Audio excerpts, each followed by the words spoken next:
అటువంటి కార్యక్రమంతో మీకేం అనిపించలేదండి గడప గడపకి వెళ్ళినప్పుడు ఇదేదో తేడాగా ఉందని? అంటే వాస్తవానికి ఎక్కడ అంత ప్రజల నుంచి అంత వ్యతిరేకత కనిపించిన పరిస్థితి లేదన్న. నేను కూడా దాదాపుగా 1,00,000 ఇల్లులు ఉంటే 75,000 ఇల్లులు 80,000 ఇల్లులు దాదాపుగా నా నియోజకవర్గంలో డోర్ టు డోర్ చేశాను. అంటే ఎక్కడా కూడా ప్రజల్లో అంత వ్యతిరేకత కనిపించిన పరిస్థితి లేదు. ఇంకా చాలామంది చాలా అభిమానంగా దగ్గరికి తీసుకుంటూ మాకు ఈ పథకాలు వచ్చినాయి, మాకు ఇంటి పట్టా వచ్చింది, మాకు ఎవరి దగ్గరికి తిరగాల్సిన అవసరం లేకుండా, రూపాయలు లంచం ఇవ్వాల్సిన పని లేకుండా ఈ పథకాలు అందుతున్నాయి, మాకు చాలా సంతోషంగా ఉంది అని చెప్పి ఎక్స్ప్రెస్ చేసినటువంటి వాళ్ళే ఇన్ఫ్యాక్ట్ ఎక్కువ మంది కనిపించారు. సో ఎక్కడైతే బాధతోనో లేకపోతే కొంత డిస్సాటిస్ఫాక్షన్తో ఉన్నటువంటి వాళ్ళు మాత్రం మొహం మీద చెప్పినటువంటి పరిస్థితి కనిపించలే. ఓకే, సహజంగా మనం గతంలో శాసనసభ్యులు ప్రజల్లోకి అధికార పార్టీలో ఉన్నటువంటి ఎమ్మెల్యేలు వెళ్ళాలి అని అంటే అమ్మో నన్ను ఏ పెన్షన్ అడుగుతారో, నన్ను ఏ రేషన్ అడుగుతారో అని చెప్పి భయపడేటటువంటి పరిస్థితి ఉండదు. బట్ ఇక్కడ శాచురేషన్ పద్ధతిలో వాళ్ళు ఏవైతే మామూలుగా మనం ఇళ్ళకి వెళ్తే అడిగేటటువంటివి ఉంటాయి అవన్నీ కూడా సాటిస్ఫై చేయడం జరిగింది. ఏదో ఎక్కడో తెలియని కొన్ని ఫ్యాక్టర్స్ పనిచేసినాయి, వాళ్ళు చెప్పుకోలేనివో లేకపోతే ఇప్పుడు ల్యాండ్ టైటిలింగ్ యాక్టే ఇందాక చెప్పాను, డైరెక్ట్గా వాళ్ళకి ఎక్కడో ఒక చిన్న బేజాన్ని వేశారు. అది పూర్తిగా మేము పసిగట్టలేకపోయాం. లాస్ట్ మినిట్లో జరిగినటువంటి ఫ్యాక్టరు చివరిలో అన్న మీకు అర్థమైందా టర్న్ అవుతున్నదేమో అని? నా వరకు అయితే పోలింగ్ రోజు ముందు వరకు కూడా వాతావరణం ఒకలా ఉందన్న.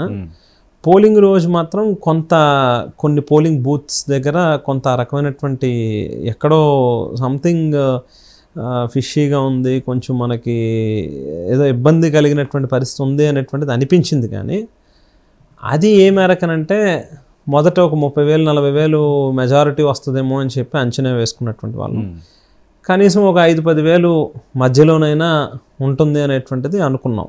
ఓకే, బట్ పూర్తిగా దానికి భిన్నంగా కొంతమంది నేతలు మాట్లాడే మాట తీరు కానీ ప్రజల్లో రాజకీయ నాయకులు అంటే ఇదేం తప్పు అని చిరాకు తెచ్చుకునే విధంగా ప్రవర్తించడం కూడా ఒక ఫ్యాక్టర్ అనుకోవచ్చా ఈ అపజయానికి? అంటే ఇది నిజానికి చూస్తే ఒక రకంగా పూర్వం తెలుగుదేశం పార్టీ దగ్గర నుంచే ఈ రకమైనటువంటి సంస్కృతో లేకపోతే సాంప్రదాయమో మొదలైంది అని చెప్పి అనుకోవాల్సినటువంటి అవసరం ఉంది. మీరు ఒకసారి గమనిస్తే ఎవరైతే ఈ మాదిరిగా మాట్లాడారు అని చెప్పి మనం మాట్లాడుకునేటటువంటి ఆ 3-4 పేర్లు వాళ్ళని 2014 నుంచి 19 వరకు అసెంబ్లీలో వాళ్ళని ట్రీట్ చేసినటువంటి విధానం కానీ వాళ్ళ మీద వాడినటువంటి పదజాలాలు కానీ అవి బలంగా వాళ్ళకి నాటుకుపోయి దానికి కౌంటర్ ఇవ్వాలన్నట్టుగా ఒక రకమైనటువంటి ఆవేదనతోనో బాధతోనో మాట్లాడినటువంటి మాటలు. మనం ఉదాహరణ కొడాల నాని గారిని మనం చూస్తే ఆయన్ని చాలా సఫకేట్ చేశారు 2014 నుంచి 19 వరకు. సో ఆ సఫకేషన్ అంతా ఒకేసారి ఆయన 19 తర్వాత అంటే సహజంగా ఆయన పొలిటికల్ స్టైల్ అనేటువంటిది ఒక ఇదైతే సేమ్ టైము ఆయన సఫర్ అయినటువంటి ఇదంతా కూడా అవకాశం వచ్చినప్పుడు ఆయన కూడా ఆ రకమైనటువంటి అంటే తెలుగుదేశం వాళ్ళు మొదలుపెట్టినటువంటి సంస్కృతే కొన్ని సందర్భాలలో ఇక్కడ కూడా జరిగింది అనేటువంటిది వాస్తవం ఒప్పుకోవాల్సినటువంటి. రోజా గారు అవనివ్వండి, పేరు నాని గారు, అదే చెప్తున్నా, రోజా గారినే మనం చూసాము 2014 నుంచి 19 వరకు ఆమె అసెంబ్లీలో ఉన్నప్పుడు ఆమెను ఏ రకంగా ట్రీట్ చేశారు, నిజంగా సస్పెండ్ చేయడం కావచ్చు, ఆమెను మాట్లాడినటువంటి మాటలు కావచ్చు, అవన్నీ నిజంగా ఆమెకు కూడా బాధ కలిగించినటువంటి విషయమే. కానీ ఇప్పుడు వాదించడానికి చూడలేదు ఒక నాయకుడు అన్న వాళ్ళు. గతం గడిచిపోయింది, ఇప్పుడు సిచ్యువేషన్ చూస్తే వాళ్ళు స్టార్ట్ చేస్తే ఒక 3 వీక్స్ ఎంత అవుతుంది.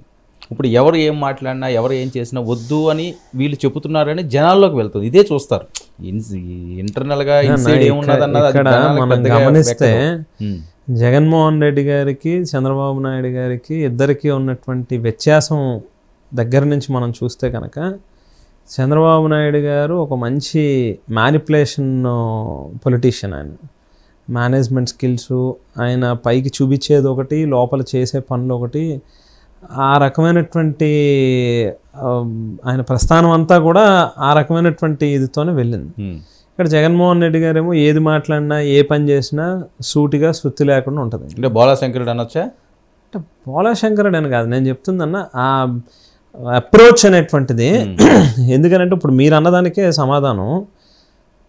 యావత్ ఆంధ్ర రాష్ట్రం మొత్తం 175 నియోజకవర్గాల్లోని ప్రతి గ్రామంలోని కూడా ఈవేళ వైఎస్ఆర్ కాంగ్రెస్ పార్టీ కార్యకర్తల మీద దాడులు జరుగుతున్నాయి. హింసాత్మకమైనటువంటి సంఘటనలు మనం చోటు చేసుకుంటా ఉన్నటువంటి పరిస్థితులు గమనిస్తూ ఉన్నాం. ఆస్తుల్ని ధ్వంసం చేస్తూ ఉన్నటువంటి పరిస్థితులు మనం మీరే తిరిగి దాడులు చేస్తున్నారు ప్రతిపక్షంలో ఉండిపోవడానికి కదా వాళ్ళు చెప్పేది. మేము ప్రతిపక్షం నుండి దాడులు చేస్తే వాళ్ళేమి చేస్తున్నట్టు అన్న.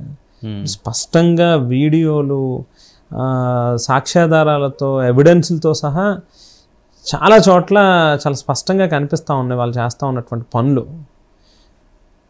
మరో పక్కన చంద్రబాబు నాయుడు గారేమో అబ్బాయి మీరు చెయ్యొద్దని చెప్పి నేను చెప్తున్నాను అని చెప్పని అంటాడు ఆయన. ఒకటి కాదు రెండు కాదు, మనం అధికారుల్ని మాట్లాడినటువంటి తీరు కూడా అచ్చెన్నాయుడు గారు కానీ, అయ్యన్న పాత్రుడు గారు కానీ, లేకపోతే నిన్ననో మొన్ననో ఏమో మంత్రి గారి భార్య ఒక ఆమె పోలీసులతో ఆవిడని మందలించారట, ఒక ఎమ్మెల్యే మీద